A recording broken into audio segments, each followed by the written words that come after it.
most men live to early 60s, right? And so they never envisioned this situation, and most women live to maybe mid 60s. They never envisioned, and this is what happened to pension systems and why a lot of them have gone away. They never envisioned a pensioner being on the system for 30 plus years.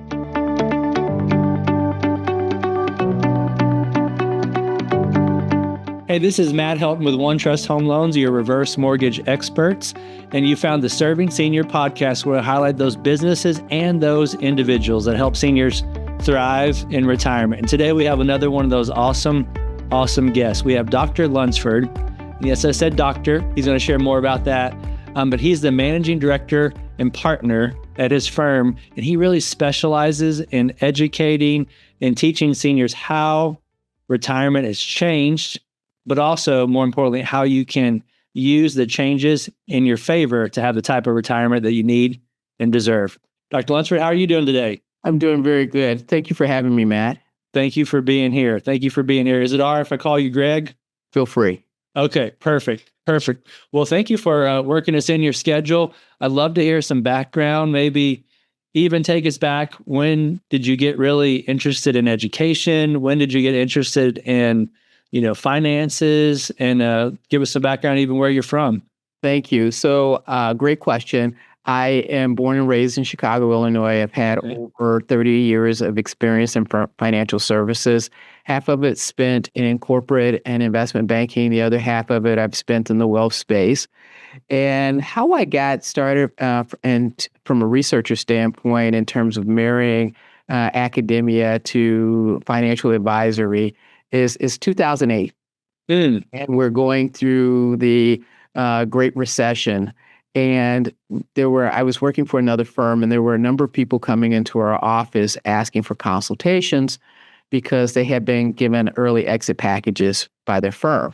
Okay. And so when I came into the industry, we were taught that retirement was an economic choice, and that people would choose to exit from work at the point in time they could financially afford to do so, as if that was the only factor.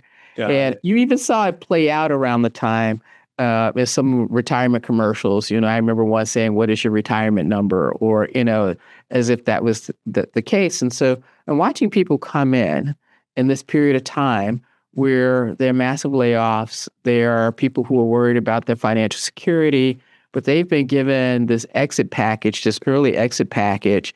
And these were mostly executive, senior level people that not only would they be good for the rest of their life, but if they planned it right, their next generation or maybe even following generation would be good. These were meaningful 7-figure packages, maybe even 8-figure packages, right? And so I'm thinking this is going to be a quick transition based on my understanding that this is an economic choice, and if people can afford to exit, they will, especially when they're getting some extra incentives on top of that to make them exit early. And what I was noticing is the sales cycles were going really long. And so I went to the senior leadership in my firm, and I said, you know what, these sales cycles are just as long as any other process. If anything, the sales cycles are taking longer than I think. And the response I got back was, well, we're probably competing against another strong firm, and all things equal, if you discount the fees, they're going to then make the choice to go with the lowest provider. Did that, came back, sales cycles were still long. And, and it wasn't like we were losing anyone. When I was calling to do follow-up work, they were going, we still haven't made a decision yet. And so I became very curious about what does a person think about when they're making a retirement transition, because there are other factors other than financial that must go into this equation that we don't understand. And the feedback that I got when I said that to the senior leadership in my company, it was like, well, if it's social emotional, that's great, but there's nothing we can do about it. If someone is concerned about interest rate risk, we can come up with a derivative product to make that fear go away. If they're worried about cash flow, we can come up with a product, an annuity product, take care of that. But if someone is just feeling some kind of way emotionally about something, there's nothing we can do about it. And I kind of felt like there's more we could do about this, that, there was something that we weren't understanding about why people feel the way they do. And I asked if I applied to a PhD program, and I asked if I could go back and study, and if the firm would just, let me have extra weeks as if it was treated as I was doing maybe some continuing ed or something. And I used my vacation time for the rest. And went to do a PhD at Case Western Reserve University, where I spent time just doing retirement studies, just interviewing people, as well as understanding things that have historically happened to change our retirement system and how everything fit together and what some of the factors were. And I came up with, definitely there were things other than finances that people think about that can stall them in making a transition. Wow. That's pretty cool. It sounds like they were interpreting it as, since it had to do with money, which was numbers, they thought it was more dollars and cents and you could add it all up, right? But you knew there was more to it. It sounds like you kind of almost married psychology with finances, right? Because there's so much emotion involved. Exactly. And you know what? They weren't incorrect in their assumption. Once upon a time, that was the primary factor. And actually, it still is the primary factor. It's just not as heavily a weighted a factor. There are other factors that come into play that we don't think about because they are unique to the 21st century retiree, where to the 20th century retiree, especially those who retired more in the 1950s, 1960s, part of the 70s, they didn't think about it simply because when they were going into retirement and those before them were going into retirement, they were looking at a much shorter lifespan. And so, and this is where the concept of a bucket list came into play. Basically, you got to this arbitrary number. Most people told you it was 65. Why? Because Social Security started at 65. Yeah. And so and then you said, okay, let me check out, because when I look at the longevity of people before me, they usually died in their late 60s, their early to mid 70s. So I got at most maybe 10 years ahead of me. 5 of them, I'm probably going to be healthy and able to move around as much as I want to. The other one, I'm probably going to be closer to home. And so you got this concept of a bucket list where you just, as long as you could have enough money, you just went out, you traveled, you did volunteer work, or whatever the case may be. And a lot of those things were just default things that people saw other people doing that they didn't plan. It was like, I guess I'm supposed to travel. I guess I'm supposed to volunteer. And excuse me, now we're in a time period where people are living longer and they're going, a bucket list will bore me to death once I get through the first 3 to 5 years of it. Yeah. And so it's a resetting of what the definition of retirement is, and we can go into what that means a little bit, and a few other factors. Wow, that's great. That is great. What is your opinion of a bucket list in today's world? I think a bucket list, I think it's kind of an old concept, but I'm not going to eliminate it simply because for some people, the exit to 100% leisure and doing the things that were traditionally thought of that I just mentioned, that's still what they want to do.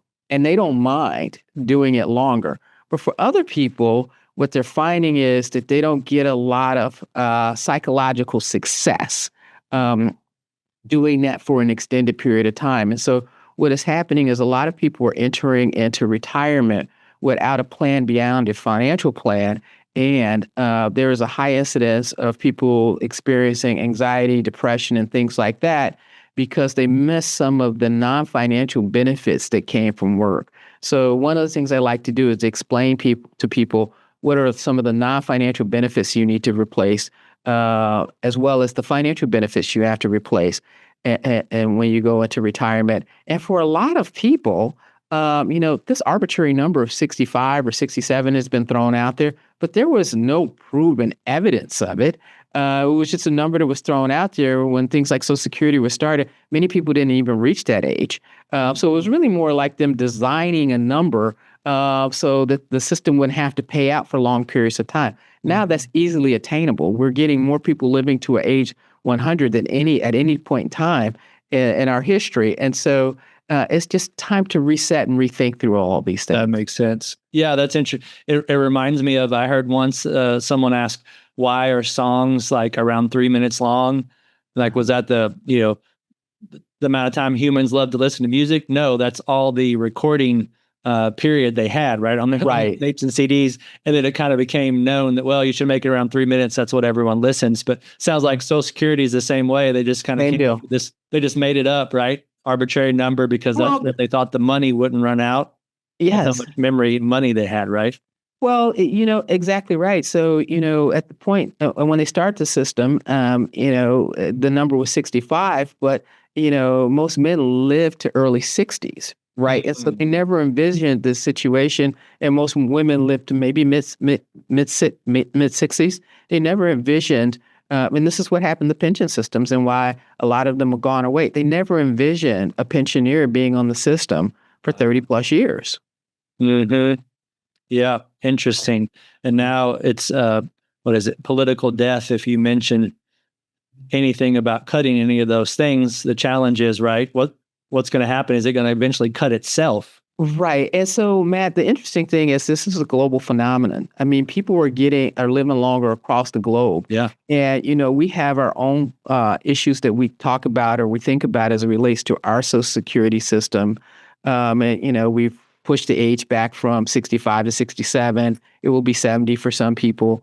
And we're not the only ones. I mean, it was just a couple of years ago that there were riots in the street in France when they talked about pushing their retirement age back. Mm-hmm. So I think every society is going to deal with this, right? And so we need to readjust. I'm not going to, go into whether a pension system like Social Security is going to exist or not. The point is we need to adjust for a number of things because we're living longer, and this is not unique to people here in the U.S.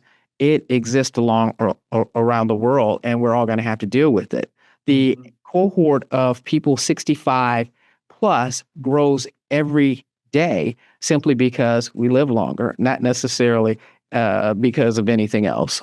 Yeah, that makes sense. Yeah, I saw a stat that said that 70% of all of us will need long-term care at some point because we're living so long. Mm-hmm. Unfortunately, only 7% of us got around to qualifying or getting a long-term care policy.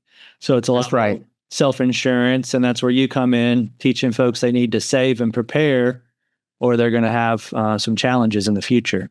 That's exactly right. So, when I am talking about this, and it's interesting, Serving Seniors is the name of your show. The definition of senior may mean different things to different people, right? It's talked about Social Security, which set it at 65, but you get your AARP card at age 50, right? And so for a number of people, that means a different age than others. I tend to think about it in terms of we need to get away from talking about age because we get into ageism argument, and we need to start talking about stage. And that is, when do you physically and mentally feel as though you need to do something different? There are a lot of people that are more than capable, especially when we're in a service economy now, not a manufacturing economy, of working well into their 70s, some people into their 80s. And if you enjoy it, why do you have to exit out, right? To make the most of that, right? Especially when we're in a point, we're in a position right now where we can restructure work to be whatever we want it to be. And so what we need to learn from millennials and Gen Z is, the gig economy should exist for us as well as for us as well. And that's just one of the factors or one of the findings, I should say, from my research. A lot of people are not looking for a complete exit to leisure like we were told or we believe we have to have because we're watching people who retired 2 generations away from us. A lot of people are looking for just a redefinition of work on their own terms. So I still enjoy work, and there are a number of things that work does for us other than financial benefit. One, it gives us psychological success because we achieve things. Okay. And who doesn't get a great feeling from being successful at something or being known for something or getting recognition for something? So work does that for us. Number 2, it's a form of socialization. No matter what you think about the people that you work with, hopefully you like them, but even the ones you don't are big fans of, they give you something to laugh about and talk about when you're having a beer with your buddy here or there. And so there's a big advantage to socialization in the workforce. And then the third one is work structures time for us. As much as we may hate to get up every morning because we have to be in the office at 8:30 or whatever, structuring time is very difficult for people who are trying to reset in retirement. And so going into this, and these are the non-financial factors that I was talking about, going into this process, you need to really start thinking, starting at age 50, how you replace all four: the finances, the psychological success, the social relationships, and the structuring of time. Wow. Wow. That's a great point. What's your, maybe could you give some tips on what people do that's replaced those well? Yeah, so a couple things. I mentioned we're living longer, right? And so first of all, it used to be that when we were living to maybe 70s, if you're lucky, you got to 80s, what was happening was you were going from your young adulthood to middle age and then into old age. And retirement got this negative connotation because it was just sort of like you were being branded to transition into old age. And the problem with retirement is most of the research around it was studied through the lens of gerontology, of getting older. Now, because we're living longer, what you see in academic research, more so in other countries than here, and it's still very young, is this discussion about what is called the third age. The third age is this period of time where you go from early adulthood to middle age, and then there's this third age, which is an undefined period, and then you go on the old age. And so you have a lot of people that are very healthy. They're wiser than they've ever been from their life experiences. They have more resources than they ever had, even if they're not fully fully prepared for retirement. They have more financial resources than they've ever had, and they fulfill their commitments to others. They've raised their children. They've taken care of their parents, and so now you just have this free period of time where you get to define what it is you want to do and how you want to do it. And for a lot of people, it will be extensions of their work identity on the terms that they want it. So to answer your question, things that I've seen people do successfully, going back and negotiating with their employer and saying, look, here's the benefit to you if you let me be a contractor or consultant and work seasonally or come in 3 days of work a week. But oftentimes they strike a deal that is great for the employer because the cost of hiring them is not as much. They get to keep the institutional and generational they get to keep the institutional knowledge, as well as this person is there to serve as a mentor to help train and develop younger people. Yeah. And so, like I said, what I'm finding is a lot of people are trying to renegotiate work on their own terms. And this is where, like I said, you look at Gen Z and the millennials where they've learned how to gig.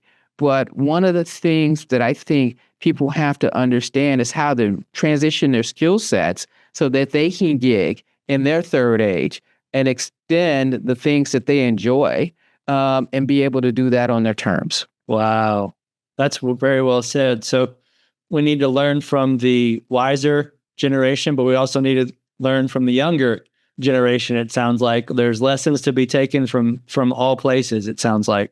It is. And when you start to really go back, maybe like looking at 19th century retirement, 18th century retirement, older people, they worked. And there was a closer alignment between when people retired and when their lives expired. And work helped them thrive more in the end. And so when you look at communities across the globe that have the highest number of centenarians, people over 100, you'll find them in parts of Italy. You may find them in communities here in the U.S., like Loma Linda, California. One of the things is they have a healthy lifestyle in terms of diet and exercise, but they also continue to work, but on their terms. And now work wouldn't be the same thing as what it was when maybe they're in their 30s or 40s. But, you might have a village in Italy where they may produce olive oil, and the older people may come out a couple hours of the day and may do some exercises meaningful, like help bottle or may give instruction or mentoring or whatever, but everybody is engaged and up and about during some period of time based on their terms. And this, like I said, the combination of having something to do, friendships to continue through this experience, purpose, as well as adding that with a healthy diet and lifestyle, have extended people's lives and given them more meaning as well as more resources. Really? Wow, that's great. That really makes a lot of sense, because you see those people that they retire, they don't have a hobby, maybe they don't have anybody to check on them, and they don't make it too long. So that makes sense. You got to have a purpose and a plan. That's exactly right. So people who run out of purpose. So the question becomes, Uncle Joe developed dementia in retirement.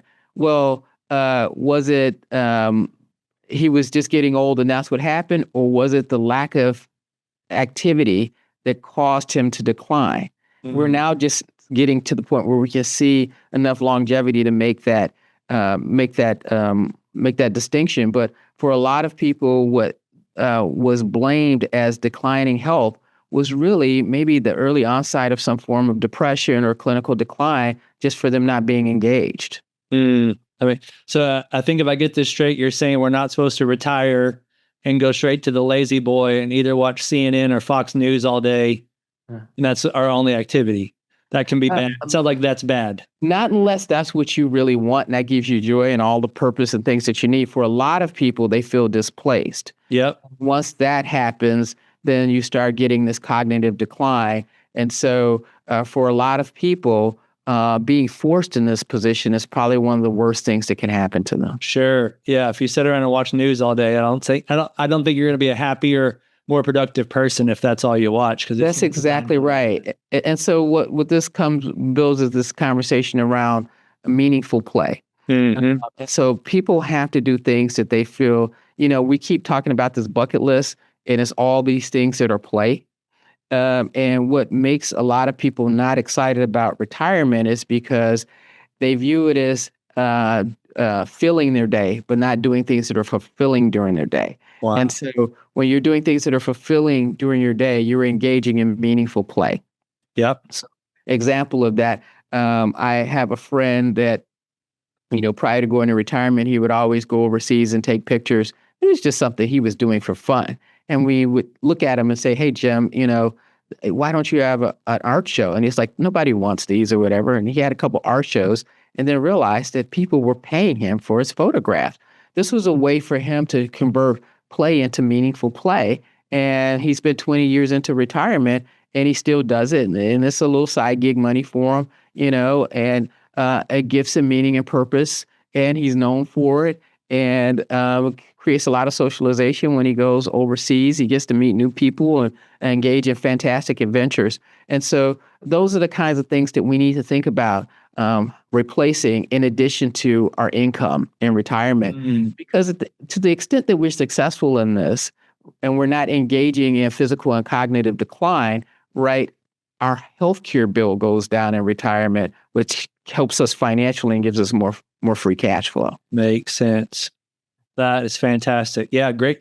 So maybe could you do us a favor and a couple of things as we finish up? Number one, any resources you recommend people look into, research, et cetera, and then also to any retirement misconceptions that maybe you could dispel. Well, the first one I like to dispel is that people are excited about retirement. And this was shocking to me. For a lot of people, retirement is a negative word. Reason being, the base word of it is tired. And for a lot of people, retirement, and in the way it initially started is you were taking someone who was under 40, who couldn't operate as quickly in a manufacturing environment on an assembly line, and you were just basically saying, I'm pushing you to the side, and here's a few dollars to take care of you. Yes, they got the money, they got the ability to have some security, but how they felt about how they were valued in society was not always the most positive thing. And so what I encourage people to do is, if that's you, if you feel like you still have a lot to give, you don't have to exit out. Exactly. Don't create the path that works for you. and create the plan that works for you. Now, there was going to be some onus on you to figure out a couple things, such as how do you continue to do this? And that may, like I said, mean that you go in and you have this conversation with your employer about restructuring work or whatever like that. Or you got to learn how to gig, you got to learn how to network, and you'll find a lot of fun and joy in a lot of people doing those things. Okay. Yeah. Yeah. That is awesome. That makes a lot of sense. I guess what we're doing right now is considered work too. I guess we're gigging, right? Right. Exactly right. And so, once again, meaningful play. You've been doing this for a while, and even though this is your vocation, I'm sure there are lots of these things, lots of parts of what you're doing right now that doesn't really feel like work to you because it's something you enjoy.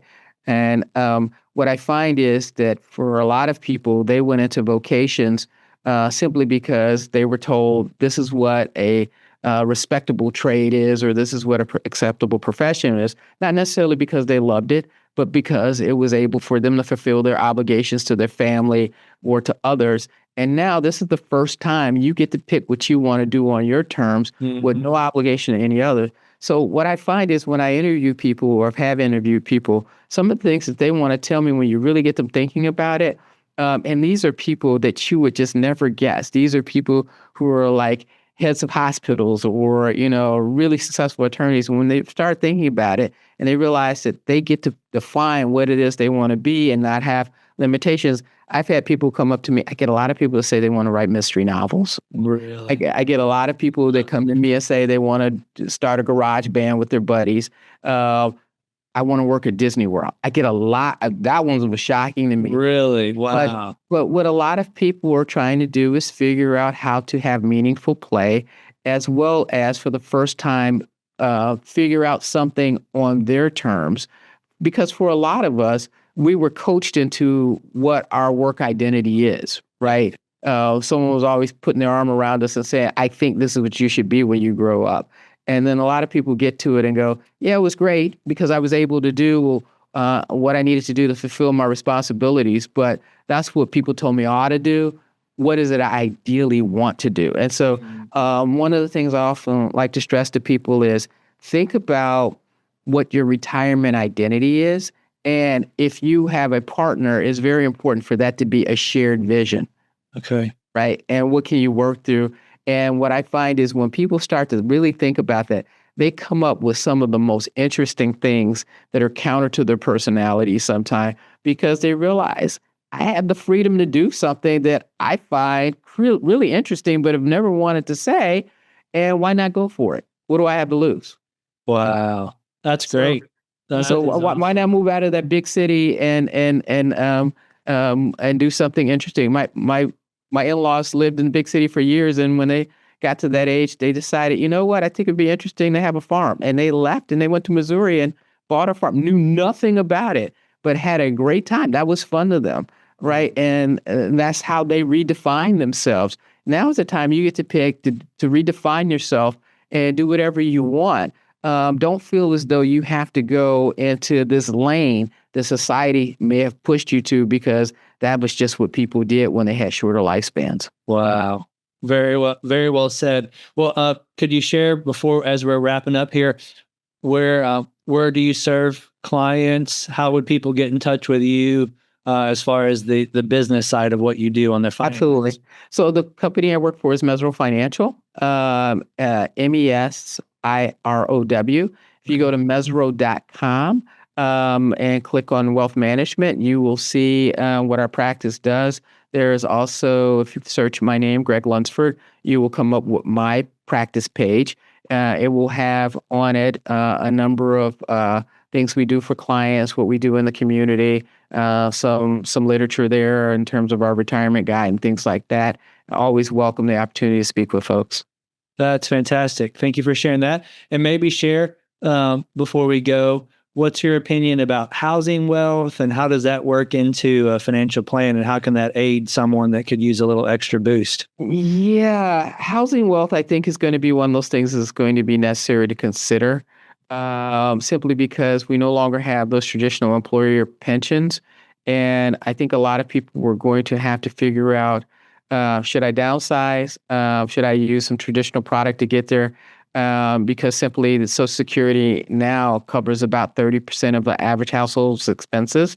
And if you weren't great with your 401k, hopefully you were able to do something in your 401k and 403b. But downsizing or finding other ways to access liquidity through your home may be a solution for a number of people. Yeah. Yeah. We see that quite a bit. We two big things we see is, number one is they either stay put and we take an option to where their mortgage payment becomes zero. So if they're paying, $500, $1,000 to some $3,000 a month on a mortgage, just taking that payment from mandatory $3,000 to optional zero, just that one thing can help some people live in a whole nother world. And then we have a lot of people where they actually need a different property, but the prices are so much different than they used to be, where if they think that downsizing means down pricing, on today's world, right? It just the numbers don't compute for a lot of seniors. So a lot of times we'll have where a senior could sell their home, they're still making a bunch of money, and then they buy the property that fits their needs. The challenge is if they go for a traditional mortgage, they're going to have a huge payment. They're going to have any payment, which they're not set up for. So they can sell, make money, and then do the home equity conversion, FHA version of a reverse mortgage on the new property. So they get the property they need, but without the payment they don't need. So it's lots of options like there where you can trade homes. So it's a unique option that, as you mentioned, a lot of people are becoming more open-minded to, because they're going to need some extra liquidity to make it through these inflated times. Absolutely. And then the other thing I encourage people to do is, I know historically there's been the stigma about talking to your family about the aging process as well as your financial resources. But I think it's only fair to have those conversations now, simply because a lot of people will sandwich their children in. They will become dependent on their children at a time their children have children of their own. Right. So I think it's time to really have an early conversation and say, look, these are the resources I will have to work with, whether it be equity in a home, money in a 401k, pension or something, or you save something, you have it sitting in an account somewhere. These are the resources I'll have to worry about. These are resources I'll have to support me. I can get through my monthly cash flow. However, if something ever happened and I became unable to take care of myself, I don't have a long-term care policy. And, we may need to talk about you having to help me downsize this home or access liquidity or I may have to stay with you. Make sure that people understand what their potential liability could be so that they will know the assignment and won't get caught off guard and put themselves in a position where they are impacted financially as well. 50% of caregivers never anticipate taking on the responsibility. They just wake up one day and a loved one has had a stroke or whatever, and they're in this position. And so my thing is, have this conversation, because a lot of these things could be avoided. If you know you don't have the resources, it may make sense for children to purchase that long-term, pay those premiums for you, whether it be on life insurance to replace what they have to pay on your behalf, or to provide some long-term care benefit for you, or talk about relocating you to a less expensive market or a market that has better insurances provided through their state or whatever. But you need to have this conversation rather than putting the other person in a position where they wake up in a bad situation one day.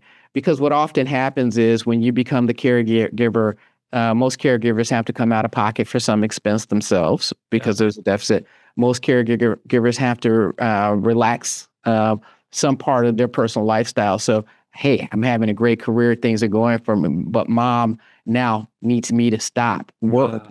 And now you're creating this generational pattern of income insecurity that we don't want to have. So have this discussion so you can plan and you don't leave the next generation and in the same position. And it helps them think about how to be more proactive about setting their own plan. Yeah, completely makes sense. Yeah, we used to have the challenge where when mom would talk about using some of their equity, the kids would come in and say, "Oh, this is not a good idea." But really, it was not for mom's best interest. It was for their interest, for future inheritance. we've seen more lately because a lot of people are working and taking care of themselves, where now mom is needing help with her bills and her expenses, and the kids are working, paying taxes, pulling it out of their checking account to help mom or dad pay the bills. So we had one recently where we got an introduction from an advisor. And so he was making calls and said, tell me about your investing. We noticed you had to pull back on your investments. What's going on? It's like, oh man, well, dad passed away. Most of the Social Security was in his name. Now mom's trying to take care of the house on $1,500 a month. He's like, well, tell me more about mom. So he dove into it, and come to find out, he was told mom didn't have anything, but she didn't have stocks, bonds, mutual funds. Oh, by the way, she had a $500,000 home that she only owed $20,000 on that. So when he dove into it, he knew that there were some options that were better now than they used to be. Right. We connected them with us, and we were able to pay off her mortgage. We gave her money to live off of. Her taxes and insurance are paid. And now the kids are able to invest. One kid was paying taxes and insurance. One kid was giving mom $2,000 a month. So now they're able to invest. So their future is back on track. And mom, besides financially, mentally, she feels better. She wouldn't even keep the grandkids because she couldn't afford to take them to McDonald's. Right. So peace of mind and confidence. Now she's got money. She's got cash flow. And oh, by the way, the kids are still going to inherit several $100,000 in equity. Right. And something happens to mom. So it's kind of a win-win-win scenario. And it all started by an advisor like yourself, just asking good questions. What's going on? How can we help? Tell me about your family. And now it's all back on track. If we start earlier and we let people come up with plans that allow them to keep their dignity, right?